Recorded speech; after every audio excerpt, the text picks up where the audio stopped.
আমাদের সবারই এই পাহাড়টি চেনা, মাউন্ট এভারেস্ট।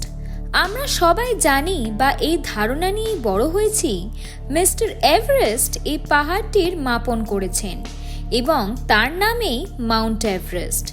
কিন্তু যদি বলি যে মিস্টার এভারেস্ট কোনোদিন এই পাহাড়টি চোখেই দেখেননি, স্কুলের বই, জেনারেল নলেজ প্রায় সব জায়গাতেই এই কথাটি বলা আছে, কিন্তু আসলে সত্যিটা একটু আলাদা। স্যার জর্জ এভারেস্ট কোনোদিন এই পাহাড়টিতে ওঠেননি এবং এই পাহাড়টির মাপনও করেননি। প্রকৃতভাবে বললে তিনি এই পাহাড়টি কোনোদিন চোখেই দেখেনি। তাহলে প্রশ্ন হলো, এই পাহাড়টি মাপন করেছিলেন কে? 1900 শতাব্দীর মধ্যভাগে ব্রিটিশ সরকার ইন্ডিয়াতে শুরু করে গ্রেট ট্রিগনোমেট্রিক্যাল সার্ভে অফ ইন্ডিয়া নামক একটি বিশাল সার্ভে।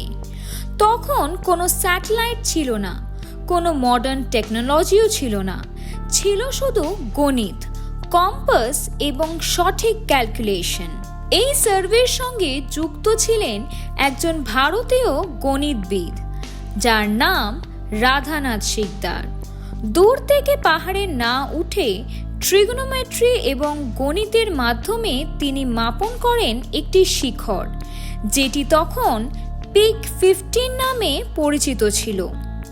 মাপন শেষ করে তিনি ঘোষণা করেন এই শিখরটি পৃথিবীর সবথেকে লম্বা।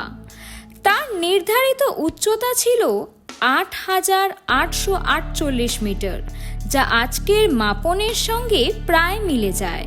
কিন্তু এখনো একটি প্রশ্ন থেকেই যায়, যদি এই পাহাড়টি রাধানাথ সিকদার মাপন করেছিলেন, তাহলে মাউন্ট এভারেস্ট নামটি এলো কোথা থেকে? এই সার্ভের প্রধান ছিলেন স্যার অ্যান্ড্রু হক।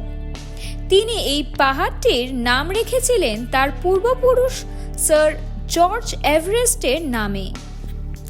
এখান থেকেই ইতিহাসের আয়রনি।